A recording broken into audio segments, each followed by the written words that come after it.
147,000 jobs, 83% teachers and nurses. So the headlines say we just added a stadium's worth of jobs last month. But when you zoom in, almost every seat is wearing scrubs or grading papers.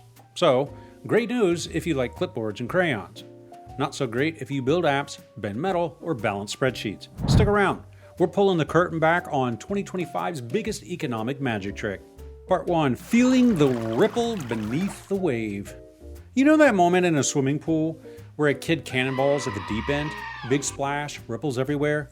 But if you pay attention, the water's calm again in seconds. Because that energy never moved the whole pool, just the surface. That's this job market in 2025. The unemployment report cannonballs into the newsfeed. Everyone cheers at the splash, and by Monday, HR folks in most industries are still sitting on their hands. Last month's splash, 147,000 new paychecks. Sounds great, right? The hidden column, though? Nearly 122,000 of them belong to teachers, school custodians, nurses, and respiratory techs.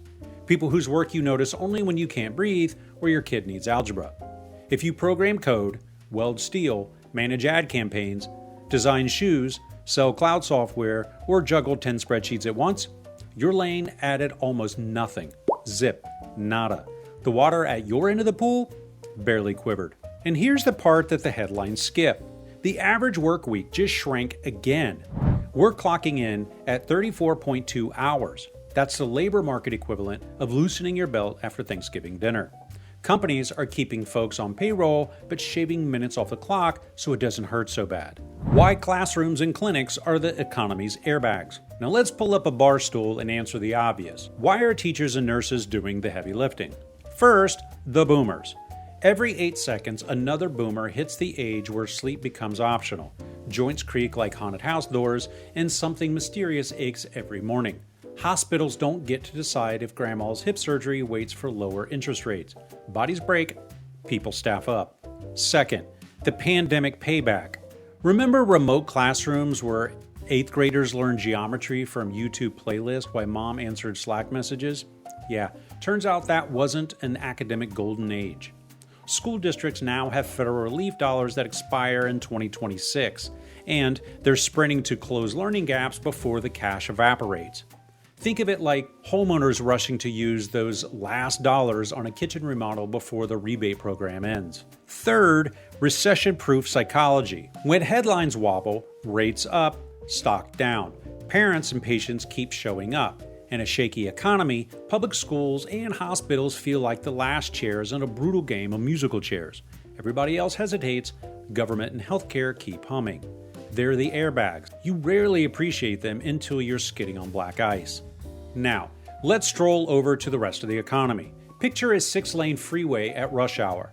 The right lane, education and healthcare, is full of minivans doing the speed limit. The middle lanes, manufacturing and tech, professional services. They're all bumper to bumper and slowing. The far left express lanes, this is startups, e-commerce, anything that ends in as a service. It's practically empty. Manufacturing has been shedding jobs like a dog in August heat. A strong dollar makes U.S. goods pricey overseas. Tariff gymnastics add cost uncertainty. EV plants delay launches like your friend who keeps promising they're 5 minutes away. Professional and business services, a fancy bucket that covers consultants, market firms, accountants. That has turned into that once-packed coffee shop now echoing with laptop clicks. Big corporations froze discretionary projects, told consultants to circle back next quarter, and started asking if AI can draft the memo instead. Tech, after a 2-year hiring binge, powered by cheap money and infinite hype, Silicon Valley discovered interest rates. Imagine that. Venture funding slid, and even the companies shouting, AI will save us, realized they still have to show a profit. So they're doing the digital equivalent of eating leftovers, squeezing more out of the coders they already have. Retail and transportation, consumers swapped buying couches for booking concert tickets. Warehouses got the memo late, so truck routes trimmed miles and retail aisles trimmed staff. Add it up and you see a lopsided relay race. Teachers and nurses grabbed the baton because the runner before them cramped up mid-stride. the stress factors nobody tweets about. Here's a metric that hides in the footnotes. Labor force participation quietly slipped again. Translation here, some people just stopped looking. Maybe childcare killed their schedule, maybe health knocked them out, and maybe savings gave them a timeout. Whatever the reason, a smaller bench means less surge capacity when demand returns. Then there's the quit rate, the spicy indicator of worker confidence. Remember the Great Resignation, where folks bounced faster than Spotify Wrapped memes? That party's over. Quit rate's at its lowest since 2018. When employees stay put, it's not because they fell in love, it's because the dance floor feels wobbly and nobody wants to be the first off the wall when the lights come on. In those shorter hours I mentioned, companies would rather gently tap the brakes, cut a shift here, trim overtime there, than announce layoffs and watch their Glassdoor rating bleed. To the spreadsheet, it looks thrifty, but to workers, it feels like someone turned your full-time paycheck into a part-time mystery. So what do we do? Because doom scrolling is not a strategy. Well, 1. Surf the strong currents. If your industry's tide is out, grab a board and paddle toward the one that's still rising. I've seen software developers who used to design dating app interfaces now rebuilding hospital intake kiosks. Same UI skills, new environment, better job security. 2. Watch the hourglass, not just the headcount. Before you worry about layoffs, check weekly hours in your niche. Sub 34 hours, that's the flickering bulb before the blackout. Start lining up Plan B contacts while the power's still on. 3. Negotiate with different currency. Hospitals and school districts rarely whip out stacks of cash, but they'll negotiate in time and tuition. Ask for compressed 4-day work weeks, continuing ed stipends, and even student loan perks. Stability plus fringe benefits beats sweating quarterly layoffs. 4. Brag with proof, not buzzwords. Portable evidence travels across sectors. Case studies, GitHub repos, even a volunteer project can slide into a healthcare resume if you translate the outcome. Launched a scheduling dashboard that cut clinic wait times 12%. That sounds a lot cooler than team player with synergy. You know, we had to retire that word, right? 5. Keep one eye on the dashboard. Mark 3 gauges on your economic dashboard. Average weekly hours. Back over 34.4%?